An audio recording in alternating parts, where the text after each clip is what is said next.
சோட்டு மானு, நீ ரொம்ப ஸ்ட்ராங்கா இருக்க போல. இவ்வளோ பாரமா இருக்க விறகு சுமந்தாலும் உனக்கு சோர்வே ஆகல பாத்தியா? அட என்ன சொல்கிறது, நான் ரொம்ப திறமசாலி தான். ஆனால் இப்போ எனக்கு முதுகு ரொம்ப வலிச்சுக்கிட்ட இருக்க. ப்ளூ வேர்ல்ட் காட்டுக்குள்ள எல்லா பறவைகளும் அவங்கவுங்க வேலைய கஷ்டப்பட்டு செஞ்சுக்கிட்டு இருந்தாங்க. ஆனா சோட்டுமான் எப்பவும் போலவே சும்மா காட்ட சுத்தி வந்துகிட்டு இருந்துச்சு. அப்போ வழியில முதுகுல விறகுகளை சுமந்து போய்கிட்டு இருக்கிற ராமு யானைய பாத்துச்சு. அடா ராமு யானை, நீ யானையா இருந்து கழுத மாற எதுக்கு உழைச்சிக்கிட்டு இருக்க? இந்த விறகெல்லாம் எடுத்துக்கிட்டு நீ எங்கே போய்கிட்ட இருக்க? அட சோட்டு மானு, உனக்கு தெரியாதா? மழைக்காலம் நெருங்கிக்கிட்டே வருது. அடா பக்கத்தில் வந்தா இப்போ என்ன? மழை வரும்போது நல்லா குளிக்கலாம்ல. உனக்கு ஞாபகம் இல்லையா? இன்னைக்கு நாம கிரீன்லேண்ட் காட்டுக்கு சுத்த போகணும். அட குளிக்கிறது பத்தி இல்ல, மழைக்காலம் வரும்போது நமக்கு சிலது தேவைப்படும். ஒரு நல்ல வீடு தேவைப்படும். அதுக்கு தான் நான் விறகெல்லாம் ஒன்று சேர்த்துக்கிட்டே இருக்கேன். இப்படி பண்ணும்போது மழை வர்றதுக்கு முன்னாடியே ஒரு நல்ல வீடு நான் கட்டிக்கலாம். அடா என்ன முட்டாள்தனமாக பேசுகிற நீ?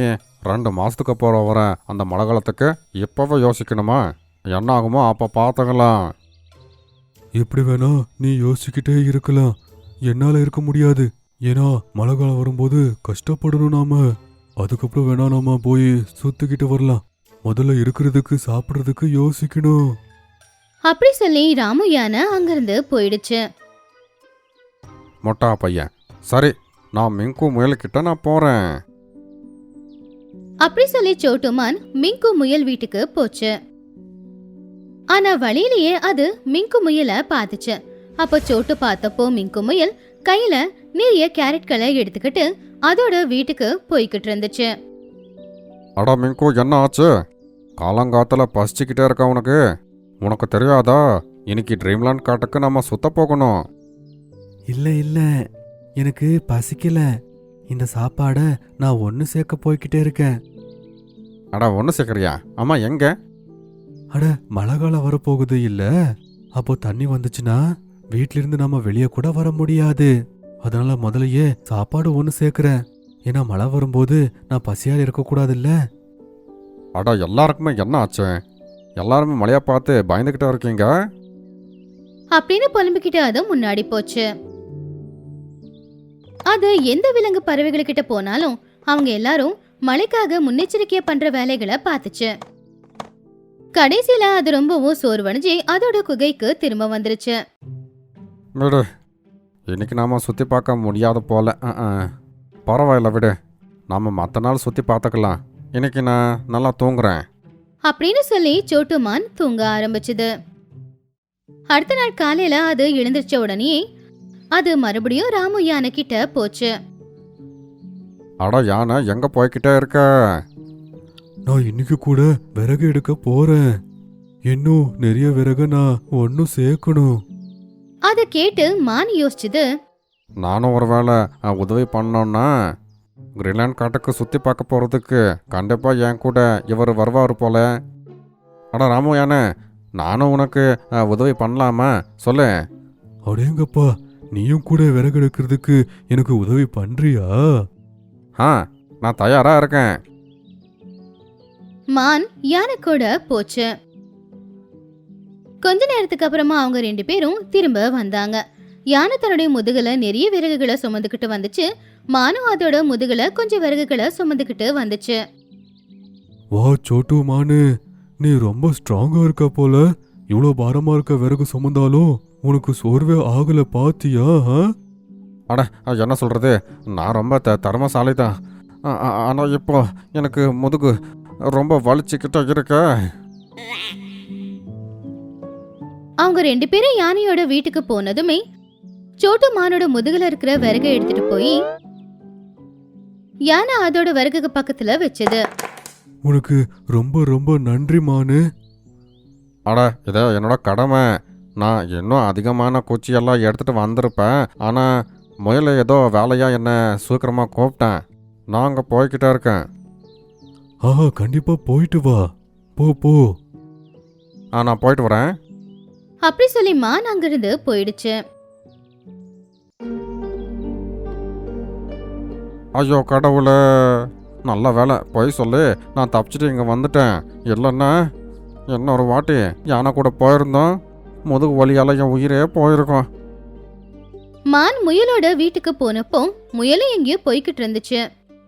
மிங்கு முயலு, எப்படி இருக்க நீ? பாரு மானு, என்னால் ஊரை சுத்த வர முடியாது. நான் இன்னும் அதிகமாக கேரட்டெல்லாம் ஒன்றும் சேர்க்கணும்.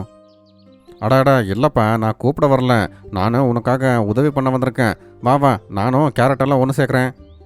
அது கேட்டு முயல் ரொம்பவும் சந்தோஷப்பட்டுச்சு. அவங்க 2 பேரும் கேரட் விளையிற வயலுக்கு போனாங்க. அங்க முயல் சொல்லுச்சு, சோட்டு மானு, நீ அந்த பக்கம் போய் கேரட்டை பிடுங்கு, நான் இந்த பக்கம் போய் பிடுங்குறேன். சரி சரி.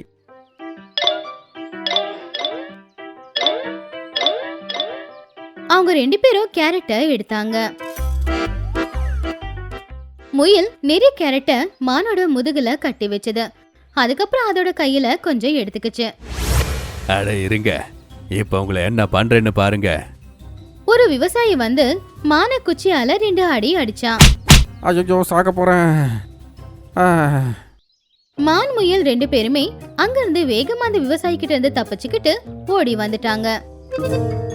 ரொம்ப நன்றி மானு, நீ மட்டும் இல்லைன்னா நான் இன்னைக்கு ஒரு கேரட்டை கூட எடுத்துகிட்டே வந்திருக்க மாட்டேன். அட ஒன்றும் பரவாயில்ல, இது என்னோட கடமை. ஆமாம் மானு, நீயும் கொஞ்சம் உன்னை பற்றி யோசி. உன் வீட்டுக்கு ஒன்றும் தொந்தரவு இல்லை தானே? அந்த வீட்டில் மழை வரும்போது ஒன்றும் பிரச்சனை வராது இல்லை? சாப்பாடு கூட இப்போவே நீ ஒன்று சேர்த்துக்கோ. மழை வரும்போது எங்கே போய் நீ சாப்பாடு தேடுவ?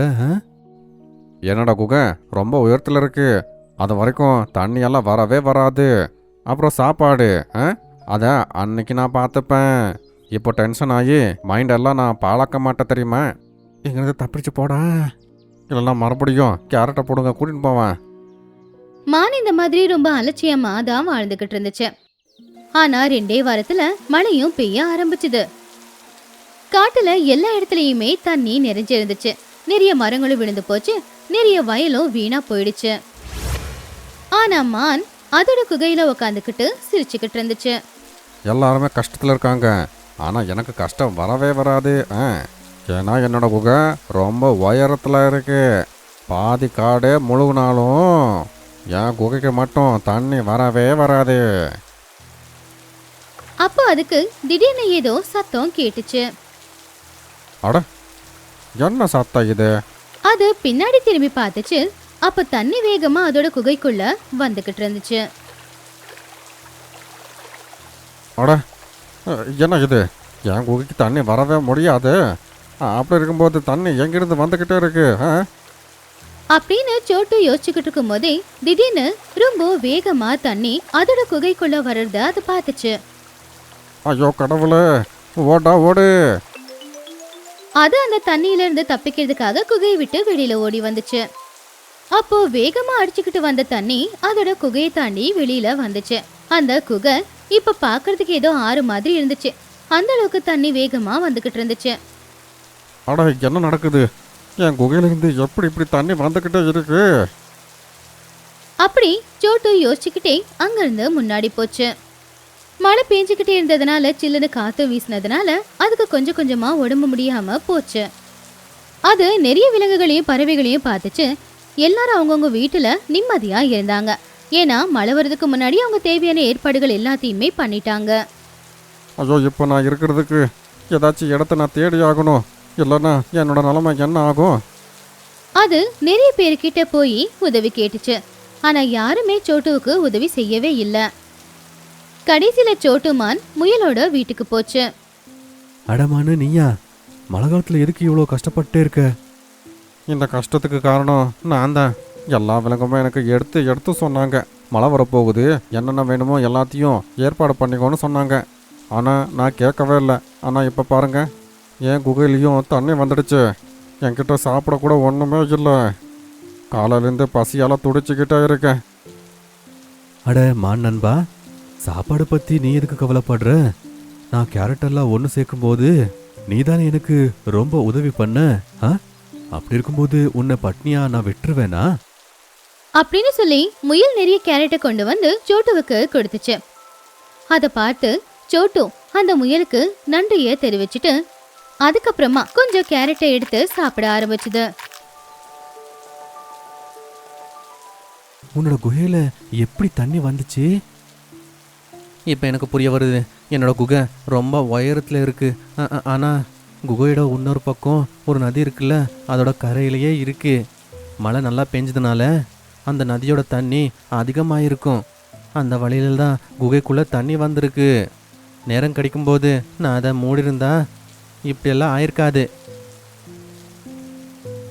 அப்பதான் அங்க ராமு யானை வந்துச்சு. பரவாயில்ல சோட்டுமான், நீ பண்ண தப்பு உனக்கு புரிஞ்சு போச்சுல்ல. நீ இப்போ என்னோட வீட்டில் இருக்கலாம். என்ன சொன்னேன்? உன்னோட வீட்லையா? ஆ, என் வீடு கட்டுறதுக்கு நீ எனக்கு ரொம்ப உதவி பண்ணு. அதனால என் வீட்டில் நீ தாராளமாக தங்கிக்கலாம். வா, என் பின்னாடியே வா. அதை கேட்டு மானோட கண்ணுல இருந்து ஆனந்த கண்ணீர் வந்துச்சு. அதுக்கப்புறமா அது யானை கூட அதோட வீட்டுல தங்க போச்சு.